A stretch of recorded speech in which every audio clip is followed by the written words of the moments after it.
Welcome back to Life is Strange 2. So, yeah, we got fired, so... Yay! Let's get back to the camp. Fun. It is. Time to move on from this part of the plot, I guess. I don't think that'll look good on our scene. Two-story house shit. Akiranial? It's freaking Akiranial. Is that meant to be like an Akira joke? I don't...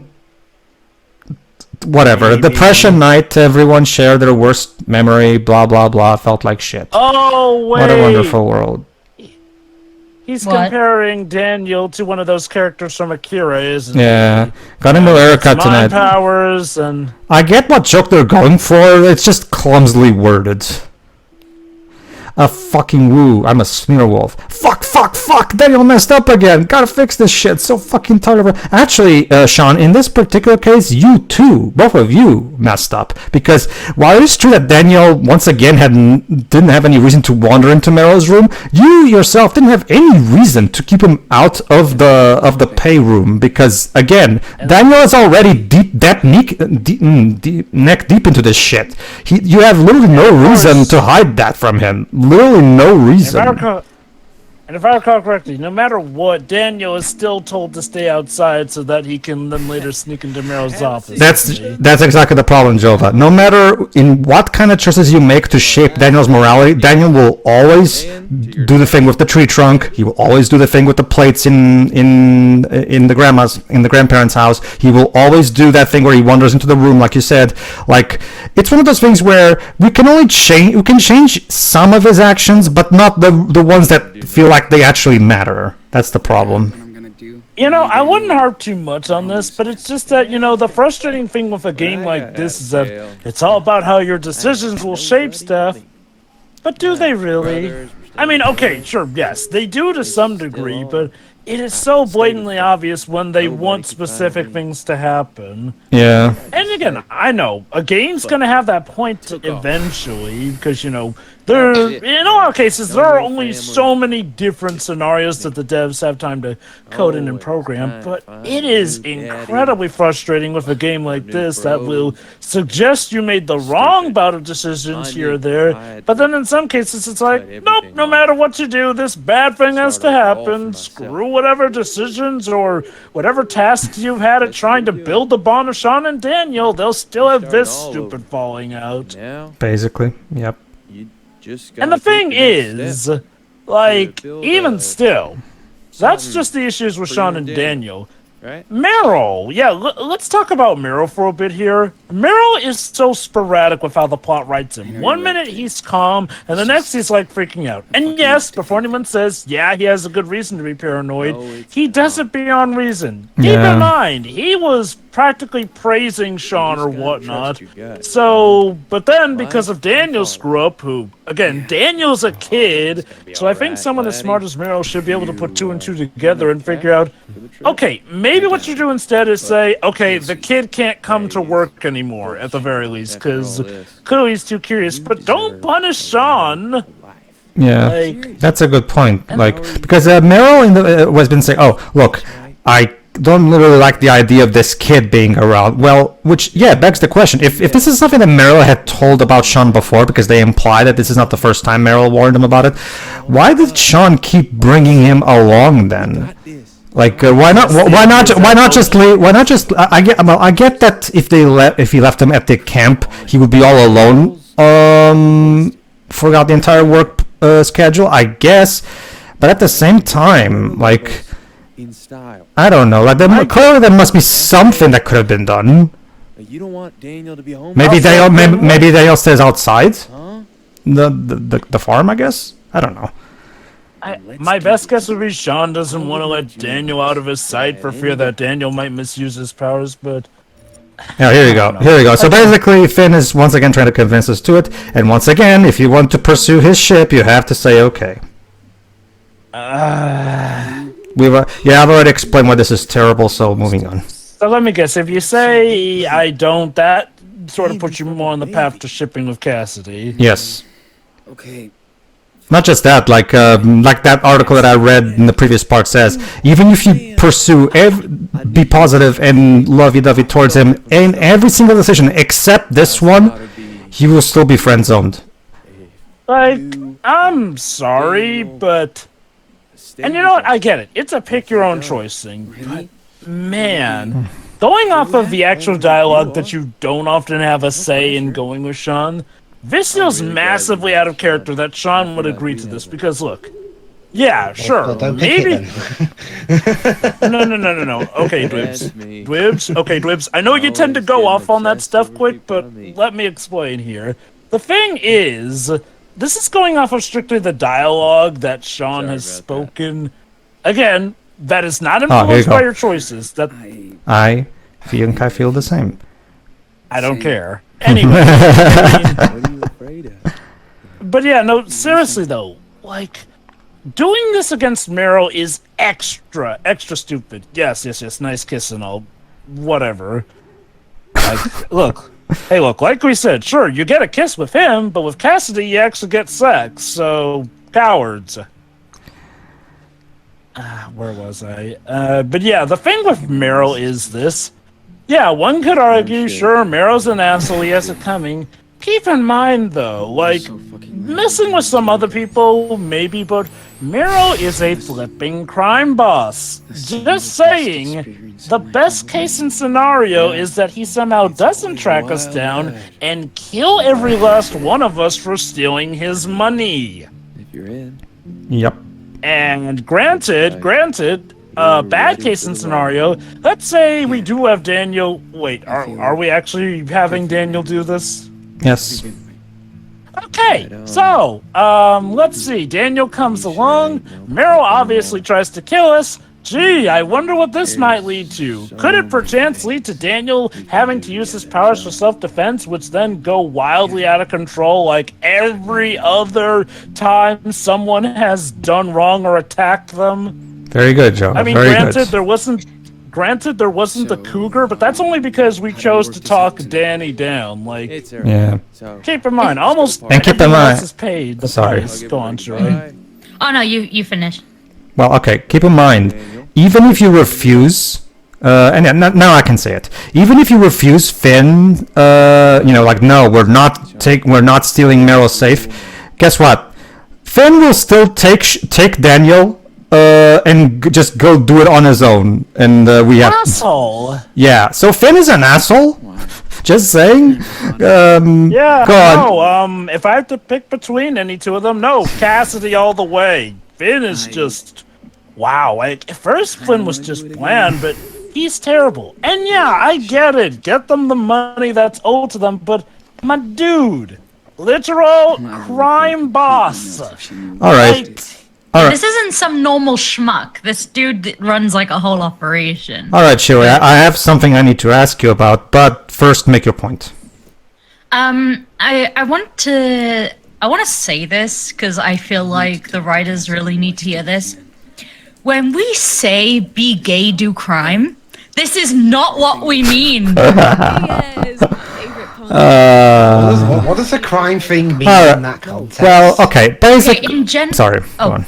No, go Do on. you want to wait for the scene to finish? No. before I explain Don't worry. This isn't not important. Go on. I think I need some anyway.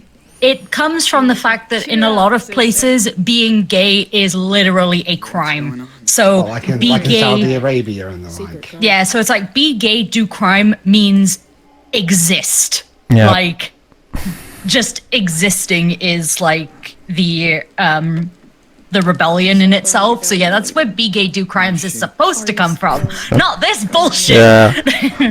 That's why I always find it funny in forums and message boards and shit like that. Whenever gay tourists, LGBT tourists come over here and they ask, "Is it okay? Like is it safe?" And people from over here are like, "Yes, go ahead, come on." But Like some of us literally have to look up countries we Sure. want to go to see if we won't get arrested when we get sure, there. yeah. As far as I know, the biggest safe havens that I know of are like the Netherlands. Sure. Shiroi. for the most part, it's legal here in the United States. Yeah, we do have some bigots who will be against it, but it's not illegal. Last I checked. Yeah, of course. Well, remember, You want like, to ask me a question, Pedro? well, remember, it was back in 2014 2018, I think, where finally, thanks to Obama's push, finally all states got gay marriage legalized and shit like that. Shiroi, I already know what you're going to answer, but this is a formality of these playthroughs, so I might as well ask still. So your LGBT relationship verdict, please. Maybe. But I don't really feel anything for it because Finn's just kind of there. Yeah. Cassidy, like, she's a lot more Are endearing. you serious? goddamn right. This is Agree. your Like, initiation. and that's a good segue, Shuri. Like, okay, even if you wanted a gay relationship, what is there? Just a little kiss? Sounds Keep in cool. mind, according to No. Finn, they Totally kind of just What? casually screw each other on the side anyway. So, John's as good. far as we know, No way. this means nothing. We Yeah. haven't really had a deep, impactful my moment God. with Finn. He's just casual dude. Like, Honestly- again, Cassidy has gotten much better development than him. Honestly, And- I would even go as far as to say that I don't even care much about Cassidy either. Like, I think she's just there as well for me. I mean, No. Look, when I say Cassidy is much better than Finn, keep in mind, it's within the confines of this It's game. okay. So, like, the best think characters about in it this a different game way. are about as good as, You like, think the Daniel would weakest enjoy characters in drinking? Ace Attorney. And that's kidding. being generous still. yeah, I will argue you're being horribly generous still when you say that, to be honest with you. Also, when it Sure, comes sure, to City boy look. Nothing, Jova, but I don't think any of these people that I've seen Yeah, so far Thanks. are as bad as I mean Max. it, dumbass. Yeah, no. They're worse. You're right, they're not Max, as bad. They're... yes. Ladies and gentlemen, Max, the man who was in a paedophilic love triangle. No. oh god, I That's- recently watched a retrospective on that game, and half the cast in that particular case are pedos. Wait. I got lost. Who are one we at a talking about time. again? One at a time. Big top. Oh, right, Look, one right. at a time. First of all, that's Ben and Trill you're thinking of. Secondly, the reason is because over in Japan, that stuff is okay. Mind you, yeah, Ben and Trill suck for that. But you know what? Again, technically, in the country of its origin, it's not pedophilic. And you know what? For as much... America? And, Not sure I've got time. what? Let Jova No, finish to it. Japan. Wait, okay, the localization does make it so it's set in America. That is true. Yeah, but I'm talking about where it was initially wrote and that stuff. Regardless, though, I mean, yeah, Ben and Trio are better characters than any of these people. They're lame. Finn is terrible, literally forcing a... Well, yeah, the game may not say it, but again, if you pick I don't, he will still coerce a child to do a literal crime that could get him killed in that regard. And they're just boring, like, and I don't even like Ben and Trio. At least they could be funny when you courtroom battled them. These people provide nothing All of right, good just value to in that regard. bring it back to this game, basically because since I'm not pursuing the Cassidy ship to begin with anyway, I refused the opportunity to get a tattoo, and now she's gonna kind of invite me to go, having a bath with her on the lake and shit. So just swimming Can around. you actually have a relationship with both of them in this game? No, you cannot. I mean, given that, you already got the kiss from Finn, is there, like, anything more to really show? I guess the idea is just that if you go for the Finn ship, this scene is just friends doing shit. It's all in your head. The point is, I'm gonna refuse still because I want to get through this chapter as basically, if you pick yes, you'll have a scene of them in the lake, but I don't care. So moving on, we're not going for her ship anyway, so might as well refuse. Sorry. I want to try my best to not prolong this unnecessarily. Anyway, going back to the original point about how weak the characters in this game are, like, again, even with Cassidy being one of the better ones, she is still pretty lame as far as Howdy, characters go, because, like, You should've again, gone to the the lake. best thing I can say about characters is, hey, these guys are actually Okay, nice and so make it what? some development. Come with me. But again, Gotta slow here's down the that kid. problem.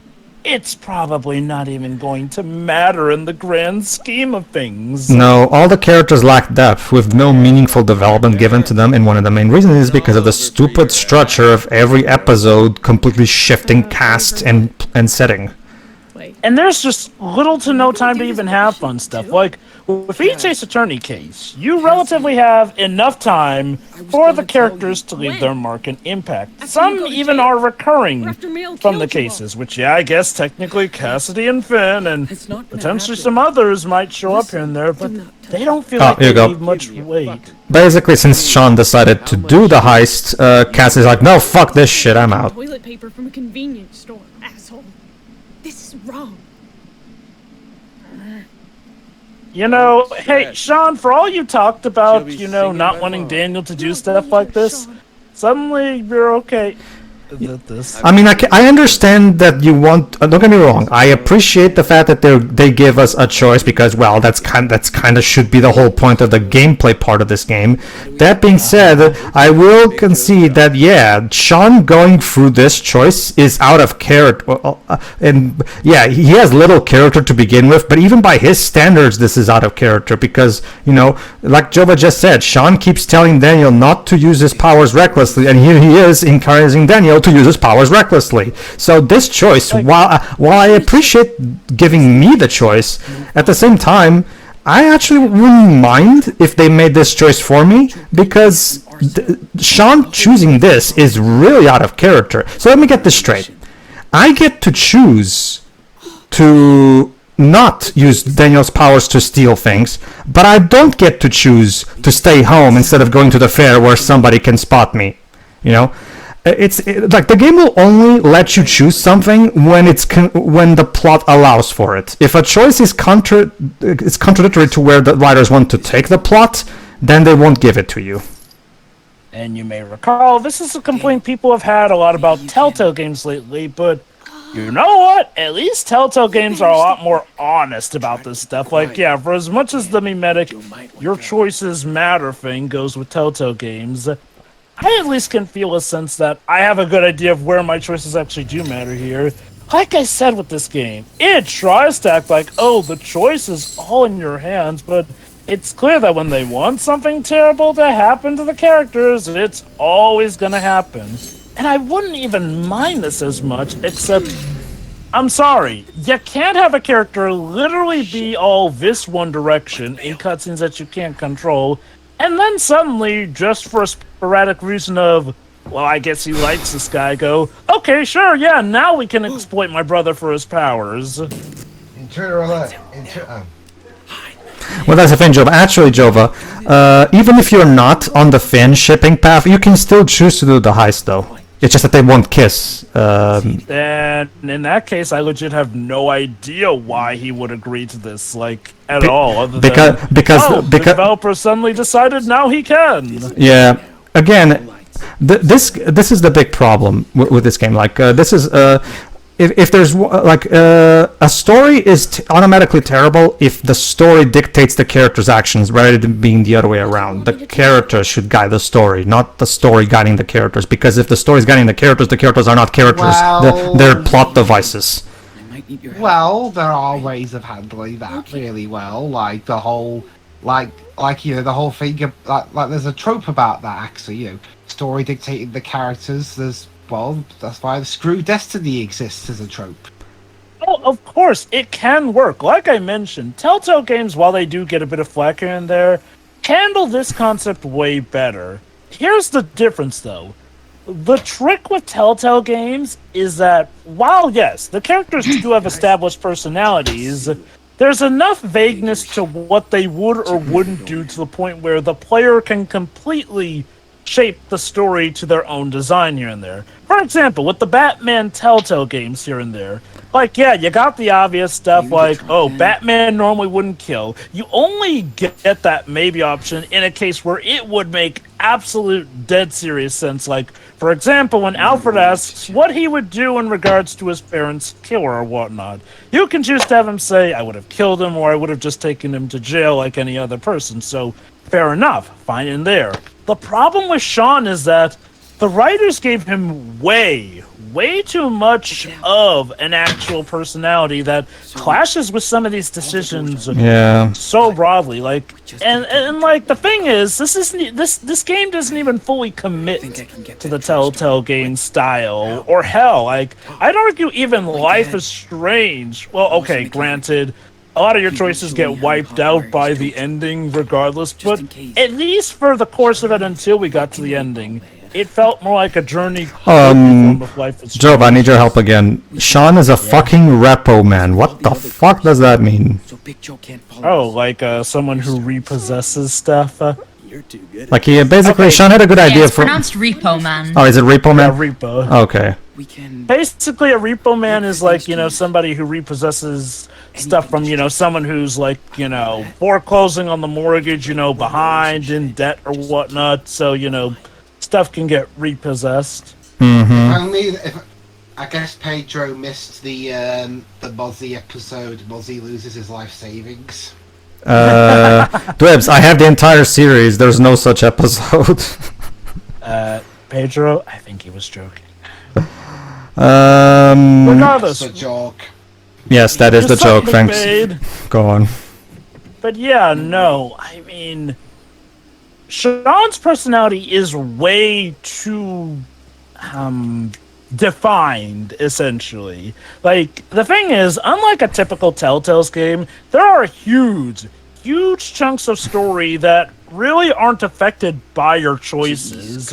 We get, like, incredibly vague bits here and there where maybe you can choose, oh, I want to maybe ask or say this, but you do not often enough get stuff to shape Sean's personality. And like, okay. Let's assume you've been going with Sean, enabling Daniel, supposedly. At best, the choices you get are Sean maybe saying, okay, use your powers for good. And okay, I guess if you chose the it's okay to steal thing, this might come back into play, but how late ago was that chapter? Oh yeah, right, that was like episode 1. So that would be like the only time that really comes back into play after so long. And even still, given the cutscenes that, again, well, okay, tell me, Pedro, are any future cutscenes, changed by Sean being more okay with Daniel using his powers, or does he still often reprimand Daniel, like we saw in these chapters? Starting with episode 4, there's a major shift in stuff. So no, like this is the last episode where we'll see Sean reprimanding Daniel for using his powers, because let's just say episodes 4 and 5 are pretty wild. Well, my question is like, well, again, in the previous scenes we got, like, obviously you were going with the idea of Sean being strict, but maybe okay with Daniel using his powers as a last resort. Let's say you've just been going with Sean being, like, A-okay with Daniel using his powers whatsoever in the choices. Would the cutscenes that we've seen still have played out the same way, or are there, like, slight... Well, there you go then. I rest my case. Except for the ending, though. But that's the ending, though. Like, by that point, of course they have to show some choices matter, otherwise, Yeah. Can't wait to see how this goes south. That's the thing, Jova. Like, to add to what you just said, like, Sean is already as bland as it is, but like the one character trait he does have is the fact that he cares and he's very protective of Daniel. And now the game allows us to ignore even that. So even for what little character Sean has, the game doesn't seem to care much about keeping it consistent. But yeah, going back to my main point, as now confirmed by Pedro, even if you choose Sean being A-okay with Daniel doing whatever, the mandatory cutscenes still have him being, like, incredibly, disciplinary to Daniel, telling him, no, don't do that. Even though I was A-okay with you doing this prior, like, really? That's like kind of like Telltale Gaming 101, to at least add some slight variations in the mannerisms following those heavy choices. I still have a theory that this game probably, like, I get the feeling the only reason they made this a Life is Strange game is because they had to in order to get the funding from Square. Because, to be honest, like, this doesn't even feel like a Life is Strange game. Like, the supernatural stuff is there, yes, but we don't get to use it, so... And like I said, the supernatural powers are just a plot device. You can very easily write this story without the supernatural, and you would have to change very little to nothing. Pedro, Arcadia Bay, and you know who are in this game. So Yeah, that's it's not- totally a Life is Strange game. Yeah, that's not really enough. Like, Shame that wasn't a supernatural video game. also this also by the way, Yeah, that's actually a good point. you have to be Sam was even careful. a psychic. Yeah, you also have to be careful. And okay, supposedly you'll have to be careful to destroy the camera so that you don't get caught, right? But it doesn't matter. Like Jova just guessed, Meryl's going to catch us in the act, and no matter what we do. So I don't even know why I'm doing this. To at least say you covered all your bases. Okay, I got a question actually. If you don't pick go with him on the silly plot, do you get these scenes anyway? Yes, because He said that Finn takes yeah. Daniel What happens? if he Let me say explain. no. What happens, Dibs, is that Finn and Daniel are found to be missing, and Cass is like, "Oh my God! Don't tell me Finn took Daniel to do the heist on their own." And Cass and Sean follow them in here, and to try to, and they catch them right here in this hut that we're looking at right now, basically. So basically, Dibs, no matter what you choose, you still end up in the same end goal, really. Yeah, because I mean, I did because okay, I was I'll correct myself. I mean, I was only half joking earlier when I was hearing you guys complain about a choice that you made, and I said, "Well, choose something else then." But now it turns out you end up here anyway. So. Yep. Look at the bright side. I mean, I Your still stand by it. Why pick something you don't want to do? But Well, Look at the bright side, Dwibs. At least your interjection helped us, as you said, cover our bases all the more. the only reason I picked Finn as the ship was so we could watch it for ourselves and judge it properly. And it's Like so Pedro dull did and- want to ask me what I thought of it, as we've done with all of these games so far. Go on, Jova. and I do appreciate the effort, but the thing is, man, pursuing Finn's ship feels boring in and of itself. Like, and again, I'm not gonna act like Cassidy is this amazing character, but God, she seems like 10 times more interesting to look into than Finn. So, sorry. Go on. Yes, Sherry? No, go on, Jova. Oh, Black Lives Matter. Neat. Subtle. Well, hey, Meryl is black, so... I mean, but he's makes the bad sense. guy. I guess, but it's just that in the context of this game, it's just like I'm so tired of having this message rammed down my throat. Let's get in quick. Carry on. Oh, wait, never mind. going there. Wait, never mind. It says Blim. However, it's similar enough to BLM. And don't get me wrong, I'm actually someone who supports Black Lives Matter. I'm black myself, after all, but again, I can tell when something is just trying to earn brownie points game. Yeah, it's just so insincere coming from this game. Like, Not to mention, over the years, I've seen a lot of things in regards to that, if say you have to be really careful how you talk about it, otherwise you could come off as at least at best misguided and at worst racist, even if you don't mean to be. Yep. That's the thing. Oh, actually, no. Shiri wanted to make a point. Go on, Shiri. yeah, I think it was also for the LGBT stuff, backtracking before we saw that notice. It's also good to show this off, not just, because I'm here, but also because, and I think this is part of Pedro's point as well, was that these games, up until we had better, were always praised for their LGBT stuff, so, it's something that should be critiqued. Like I said, Final Fantasy 16 does this better, and that game just Also- and completely unacceptable. This is the Square Enix IP that prides itself on the LGBT stuff, but Final Fantasy 16 does this better. Also, when it comes to, I know people have different approaches when it comes to this, but considering this is a game where relationships are a thing, when it comes to me, pairing characters when there is an option to do so, I tend to go for the person who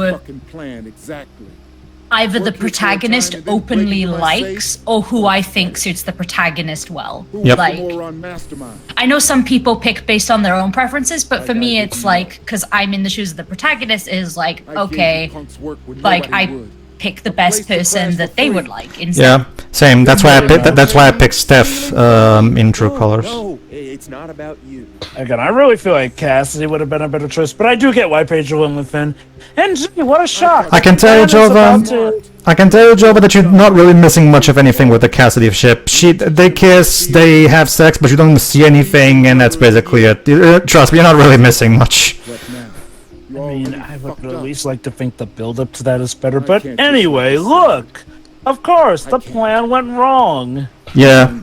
So basically, there was no reason for me to destroy all those cameras and be careful. I got caught regardless. Great. Okay. On your knees. Hands on your heads. Don't do this. And before anyone says, oh, Blim probably wasn't BLM because BLM was only a thing in 2020, yeah, no, Black Lives Matter was a thing since 2013. It rose to high prominence in 2020, but let's not act like that hadn't been a thing for good reason. Alright, so let's obey Merrill. Yeah, do what he says, Daniel. Don't worry. We're on our knees, okay?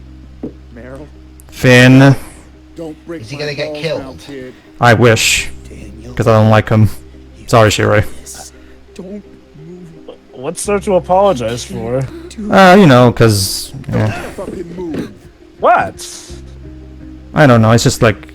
People He's a bad character. What's the... People tend to get angry because, you know... There's this thing going around where if you think a character who happens to be gay is bad, you're accused of being homophobic. But if you rip me You off, can have bad gay characters that are like bad people.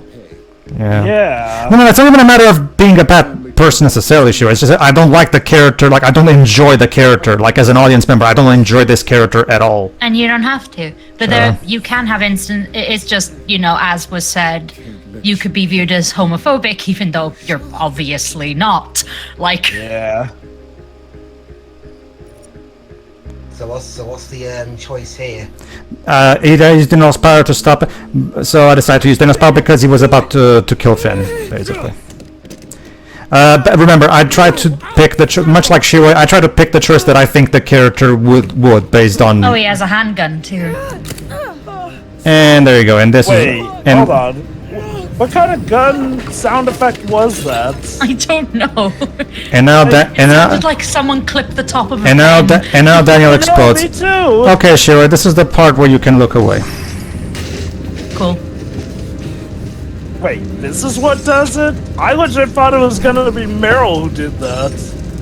Basically, Daniel's gonna use his powers out of control to, you know, throw shit around and destroy everything and blah blah blah. Because he's been shot and that makes him angry, which...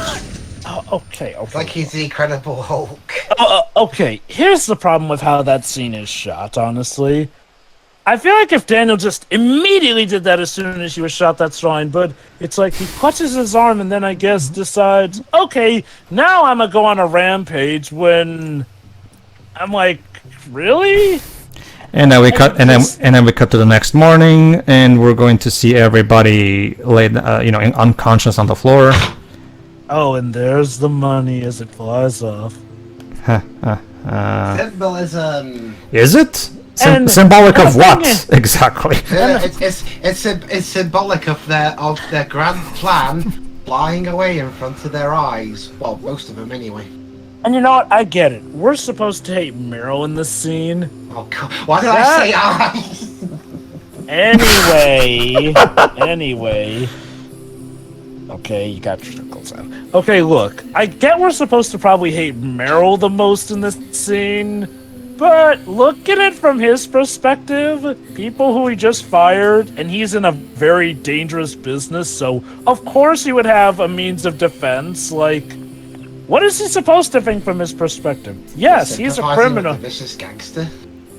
Well, keep in mind, yes, he's a criminal, Dribs, but guess what? All these people are in on the drug thing, so Yeah. it's not like they're innocent as well. Like, yeah, don't get me wrong. I'm not saying he's a good person, mind you. Like, he is a bastard in a lot of cases. However, this is not solely on him. Keep in mind, 1, this was Finn's dumb plan. 2, the guy has made it clear how cautionary he is, given that he has kids back at home. So, gee, what a shock he takes these things, like, very cautionary. And, okay, yeah, the whole firing them was stupid, but in regards to this, for all he knows, they've come to take their vengeance and kill him in this dangerous game. A quick question. Can I go back to the... No, not yet. Hold on, give me just a moment. Basically, Cool. everything. Go on, Jova. Basically, everything is destroyed. Hold on, Jova. Basically, everything is destroyed, and lo and behold, here's the consequence for the rest of the game. One piece of glass hits Sean, and he loses an eye. There you go. There it is. Hold on, Shiroi. In a moment. Fun. Wow, that is needlessly gory. Now you can look, Shiroi. So, Alright. basically, the end result of this chapter is that Sean now has less depth perception.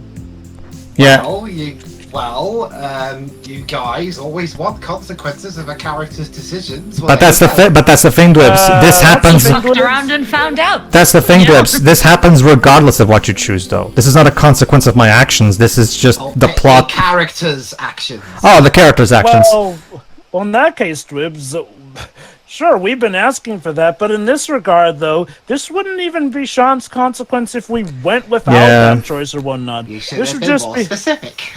All right. We actually were in previous parts, but again, though, like, I'm sorry. Oh, boy. Danielson's... Here's the preview for episode 4. Alright. Screaming that he lost his eye. This is it. Ladies and gentlemen, get hyped for the worst episode in the history of the Life is Strange franchise. Oh, yeah. No. Oh, really? It's in the desert, so we're not off to a good start. Trust me, We need Dwibs. to play the oil, whatever it's called. Trust me, Dwibs. Music over this. Trust me, Dwibs. You'll wish it was just because of the desert. But go on, Jova, before I say something. Right, yeah. So let me just recap. So Danielle's reaction to getting shot is, I'm gonna go on a rampage that'll hurt even my brother. And then, as far as we know, Daniel just left his brother there. Considering that Sean's apparently all alone. Mm-hmm. What the hell? Oh, trust I me. don't know. Well, okay. That's exactly it. Might as well go ahead then.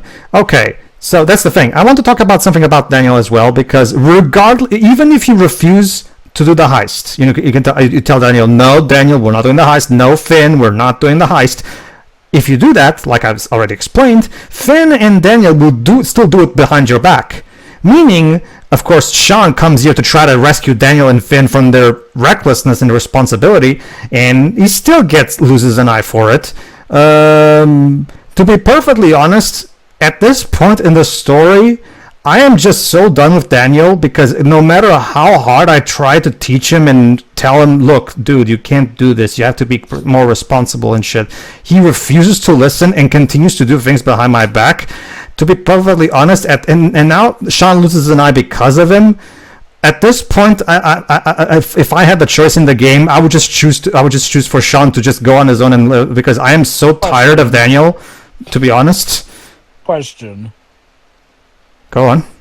Is this finally the turning point that gets Daniel to realize, oh crap, he's really messed up, and when he and Sean reunite, will he apologize to Sean for all of this? The answer I have for you, Job, is no. You're kidding. He doesn't apologize to Sean for gouging out his eye. He only apologizes to him, well, okay, how about this? He apologizes to him when they reunite, but shortly after that he starts being aggressive to him again. Really? Yes.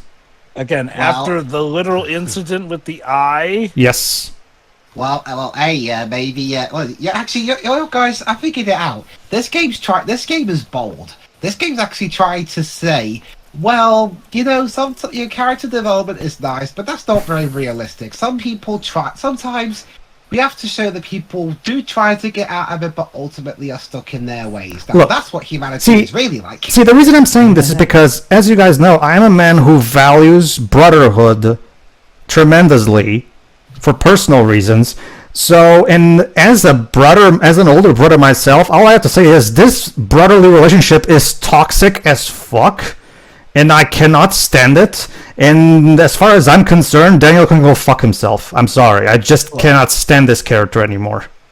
Look, again, I get it. Their lives have been turned upside down. Once again, the problem just goes to the fact that time that could be spent on developing the relationship of these brothers as it shifts or changes is wasted on meaningless cutscenes or hell, quote-unquote gameplay like the weed trimming that does not build off of their relationship but just shoots the breeze with characters that aren't properly fleshed out and in a lot of cases won't show up. Speaking of which, what exactly became of Finn? Do we even hear back from Cassidy? Okay, we will only hear about from Cassidy from a letter. We will meet Finn one more time, but it's a short scene, and after that we just abandon him for the rest of the game. Let me guess. If you went for the Cassidy ship, you meet Cassidy Nope. later afterwards. You don't get to meet Cassidy again regardless.